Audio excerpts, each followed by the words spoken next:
Shalom saudara, banyak orang ingin memiliki kekayaan berlimpah.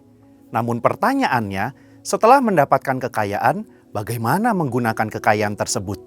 Nah, dalam VOP kali ini, kita akan membahas tentang penyalahgunaan kekayaan.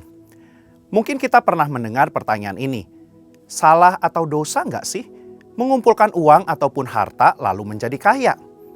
Pertanyaan ini seringkali muncul dalam benak kita sebagai orang percaya, karena kita merasa uang dan harta kekayaan erat kaitannya dengan kehidupan dunia dan bukan bagian dari kehidupan saleh orang Kristen.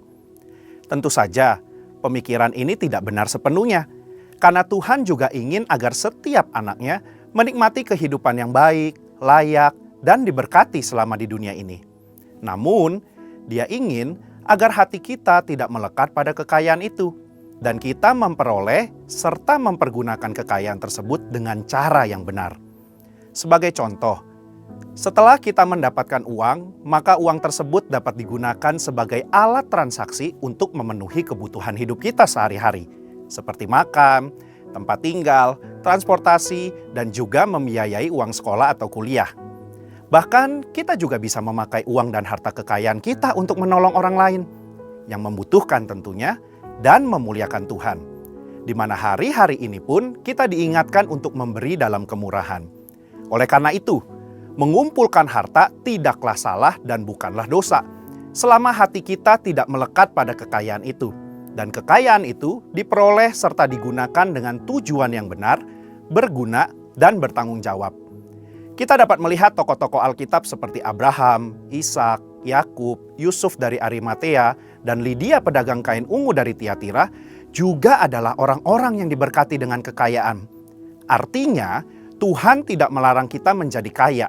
Namun Alkitab melarang orang percaya memperoleh kekayaan dengan cara yang tidak halal dan menyalahgunakan kekayaan tersebut. Di dalam Yakobus 5 ayat 1-6, Yakobus mengecam orang-orang kaya pada saat itu karena mereka menyalahgunakan kekayaan.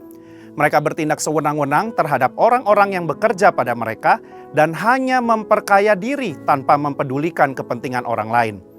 Kekayaan menjadi tujuan hidup mereka, dan ini merupakan gambaran cinta akan uang, di mana karena seorang ingin kaya, ia menghalalkan segala cara demi memperoleh kekayaan itu dan menggunakannya untuk kepuasan diri. Menurut Yakobus 5 ayat 1-6, ada 3 dosa atau kesalahan yang dilakukan oleh orang-orang yang memiliki kekayaan. Yang pertama, menahan upah. Tindakan menahan upah merupakan tindakan yang tidak seharusnya dilakukan oleh orang yang diberkati Tuhan dengan kekayaan. Dalam Yakobus 5 ayat yang keempat, orang-orang yang kaya tidak membayar upah buruh sebagaimana yang telah disepakati menurut nilai dan waktunya. Orang-orang ini menahan upah dengan cara yang curang. Mereka terus memperkaya diri dengan cara menindas buruh mereka sendiri. Mereka tidak mempedulikan hukum Tuhan tentang orang upahan, dan ini adalah dosa. Yang kedua, menggunakan kekayaan untuk kepuasan daging. Yakobus 5 ayat 5 menggambarkan bagaimana orang-orang yang telah menerima kekayaan menggunakannya untuk hidup mewah, berfoya-foya, serta memuaskan keinginan hati dan daging mereka. Tentu saja, ini bukanlah tujuan yang dikehendaki oleh Tuhan dan merupakan suatu dosa. Sekalipun kekayaan itu diperoleh dengan cara halal, kita tidak boleh menggunakannya untuk kepuasan diri sendiri. Di sini, Yakobus tidak melarang orang percaya menjadi kaya karena berkat Tuhan. Tetapi kekayaan yang berlimpah itu harus digunakan untuk rencana dan kehendak Tuhan serta memuliakan Tuhan. 3. Menguasai pengadilan.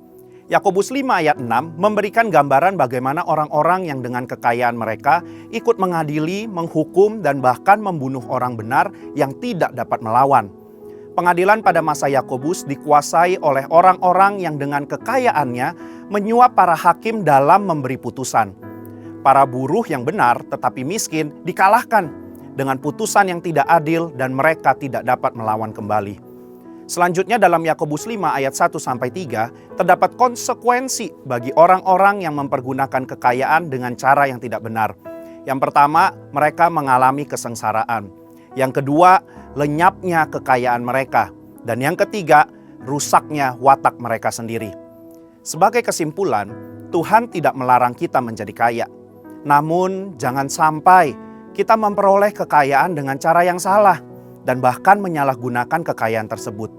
Di sini, kita diminta untuk memperoleh kekayaan dengan cara yang benar, tidak menindas dan merampas hak orang, serta tidak menghalalkan segala cara.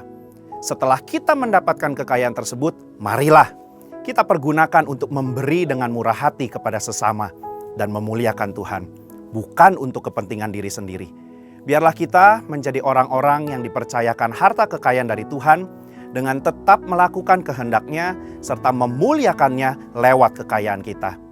Saudara, untuk penjelasan lengkapnya dari tim teologi kami, mari buka link yang ada di atas atau scan QR code yang tersedia. Tuhan Yesus memberkati.